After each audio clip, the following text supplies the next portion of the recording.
Hello everybody, welcome back to another video lesson for Grammar, Class 8 English.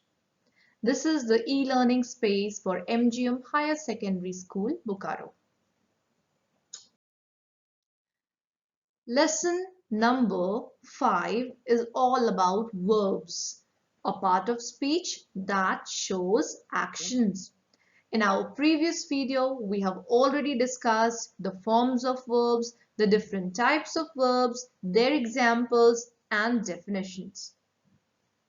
In this video lesson, we are going to discuss our textual exercises. The first exercise in your book is a synonym or vocabulary developing exercise. You'd simply have to write some other words which mean the same as the words given in the question. For example, communicate. We can also use these words like talk and whisper. Let us add some more words to it, like advise, speak, shout. Coming to the second one, amble, shuffle are the words that have been used for the word walk. We can also use words like stroll, S-T-R-O-L-L, stroll, march, plod, meander, M-E-A-N-D-E-R, meander. So these are synonyms of walk. Coming to the third one, eat. We can use words like consume, devour, gobble, peck, nibble. All these are different words for the word eat. So what does this mean? You shall have to use the dictionary to look up some synonyms. I shall give you two more for think and look. Think, words like concentrate, contemplate can be used for think. Add some more words of your own, okay? Coming to the fifth word, look. We can use the words like see, watch, search, explore, seek, etc. Let us come to the next exercise. Coming to exercise B. It is about using the different forms of be. The sentences are given and the words are missing. Wherever is the missing word, we are going to put a slash and we are going to insert the right word in the blank provided. First one is already done for you. I rather tall. I am rather tall. So am we are going to write in the blank, and where the word is missing we are going to put a slash as done in question number 1. You not paying attention to what I am saying. You are not paying attention. Mike and Sheila living in Mumbai before they moved to Hyderabad. Mike and Sheila were living in Mumbai before they moved to Hyderabad.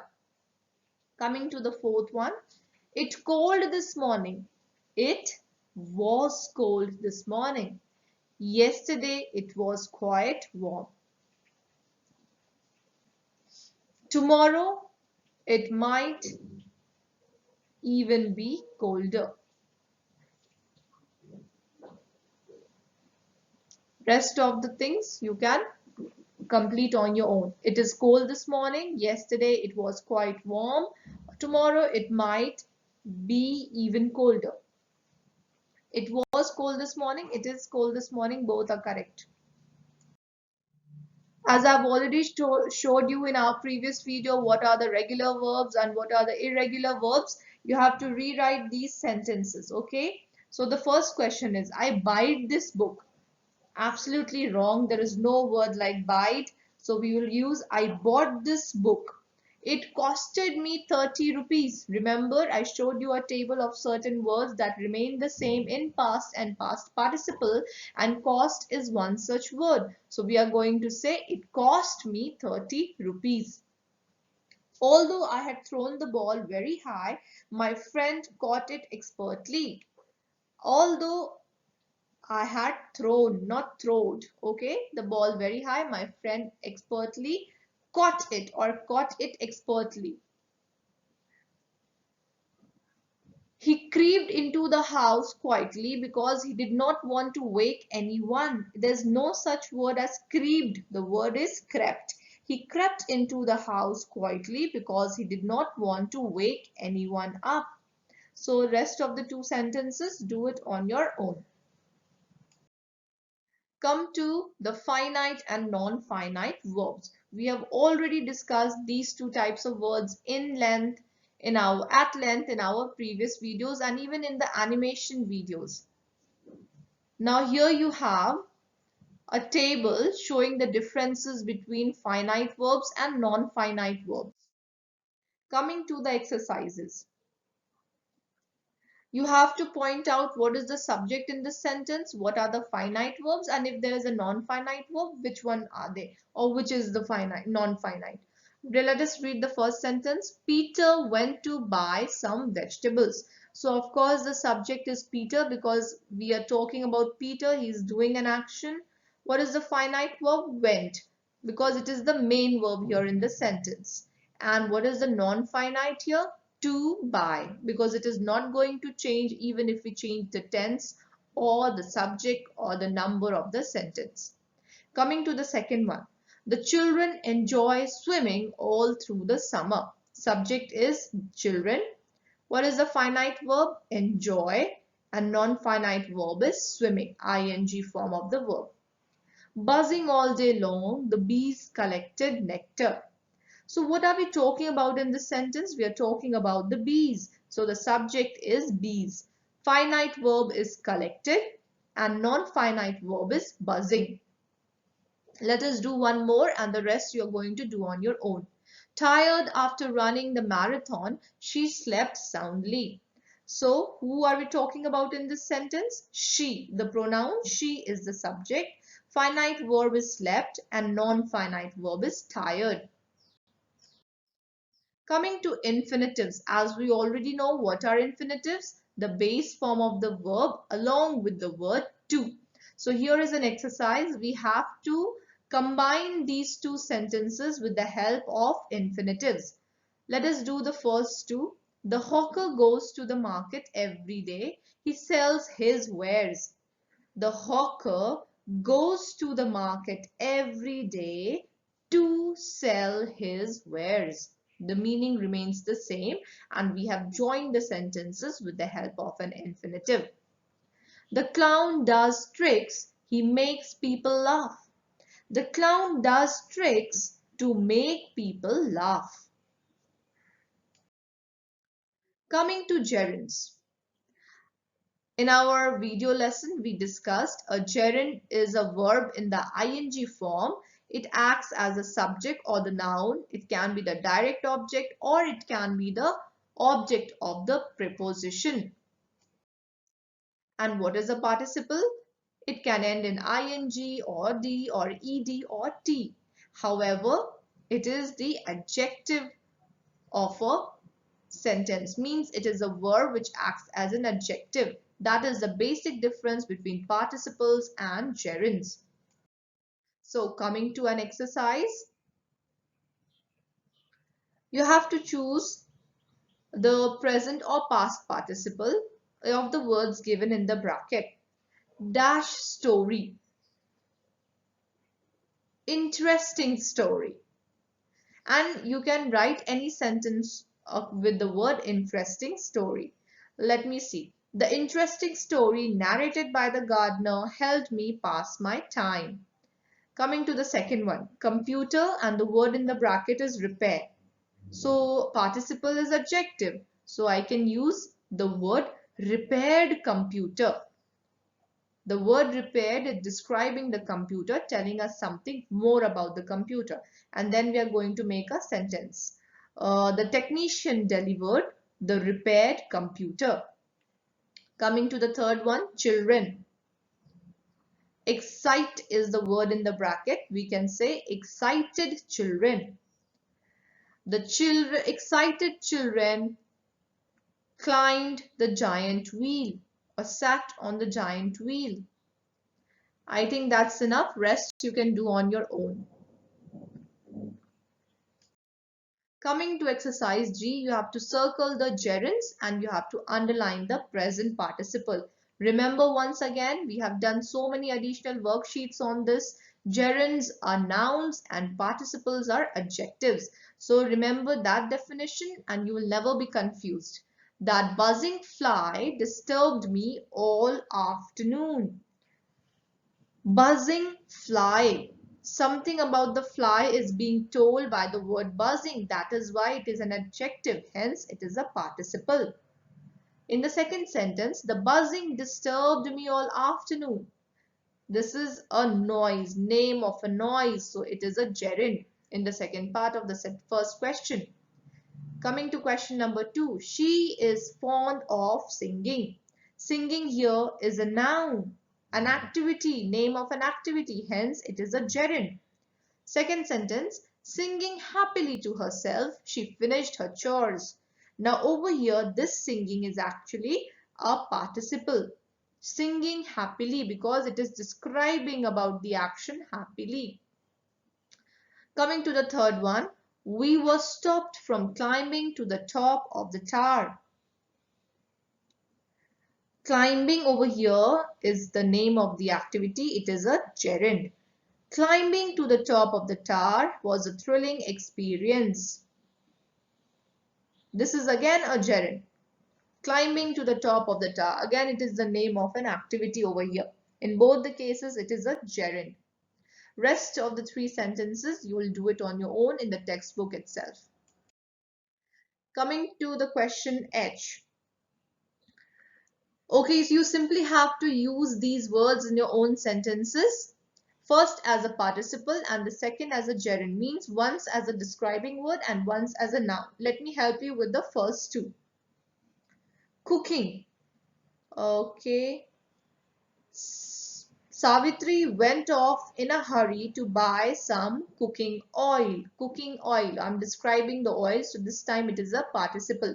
Now, if I want to use it as a gerund, I can say, for him, cooking is not only a passion, but a stress buster.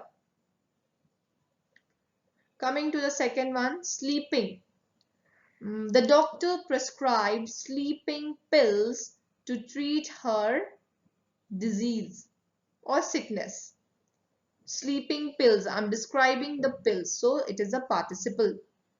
If I say sleeping for a couple of hours after school is a healthy habit, over here I'm using it as a name of an activity, hence it is a noun. Similarly, you're going to do these on your own. I have told you what are phrasal verbs.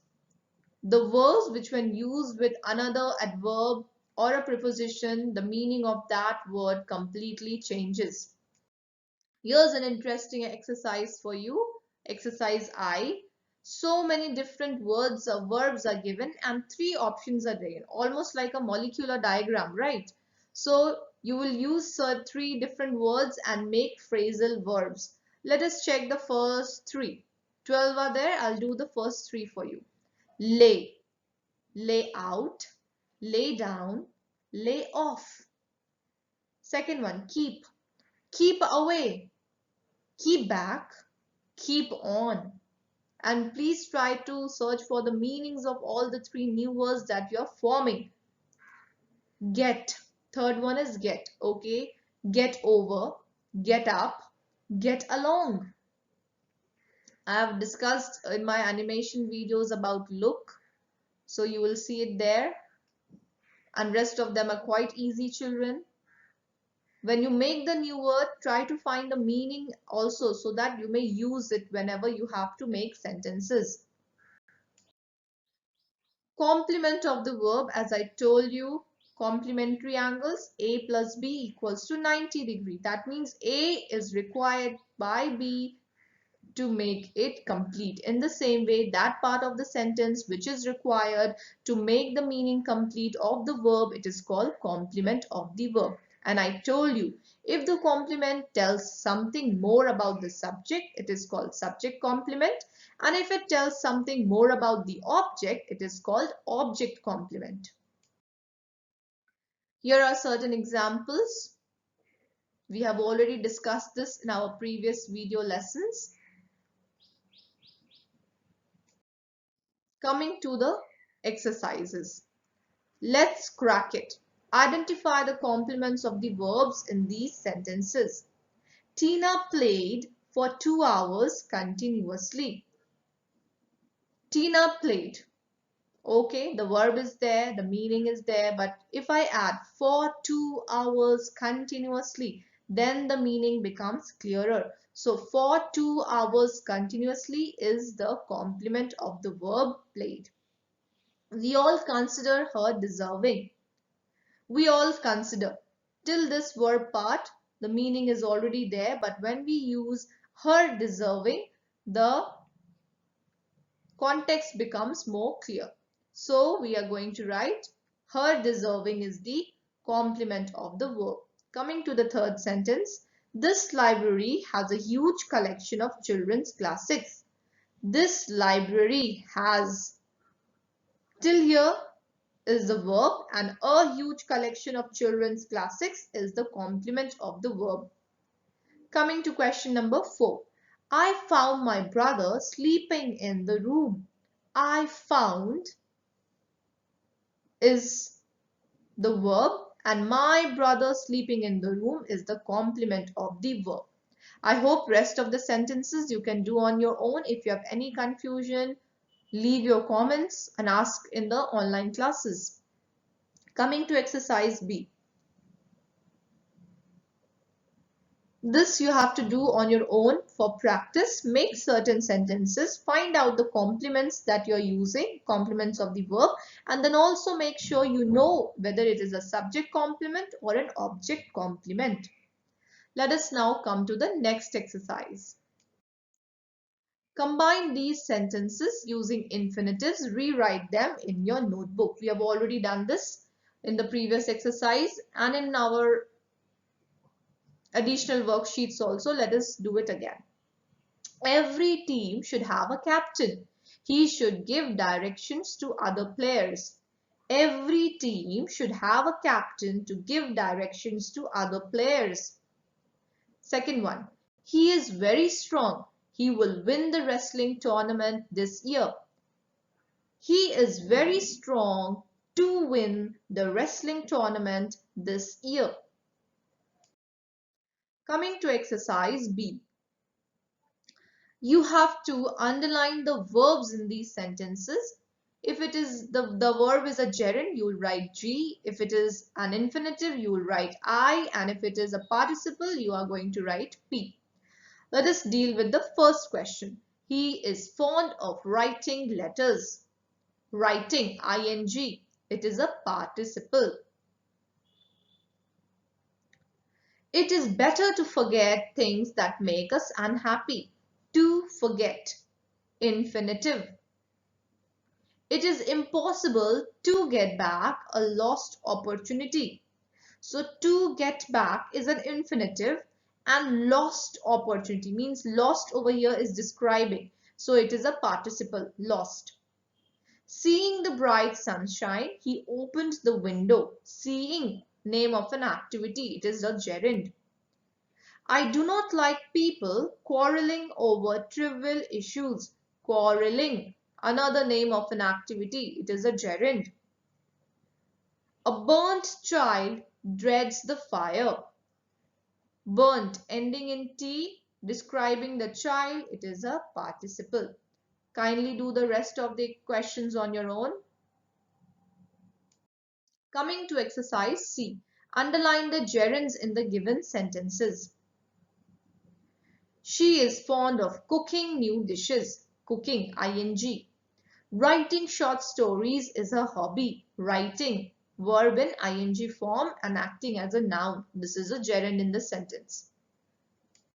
Come to exercise D. Rewrite these sentences by changing the participles into finite verbs. Okay. So getting back home from a long journey, he met his friend. So we have to change in such a way that the participle is removed and the entire sentence uses a finite verb. So we can write this as he met his friend when he got back from a long journey. Come to the second one. Encouraged by her teacher, she decided to take the test once more. She decided to take the test once more when she was encouraged by her teacher. Hearing the news of his success, Bhaskar's parents were very happy. Bhaskar's parents were very happy when they heard the news of his success. Come to the fourth one. Being hardworking, he is sure to achieve his goal. He is sure to achieve his goal because he is hardworking. So I'm removing the participle entirely and I'm changing or taking the help of a finite verb. Come to exercise E. Underline the verbs in these sentences and then circle whether the subject or the object complement. Alright, Shehnaz is head of the student council.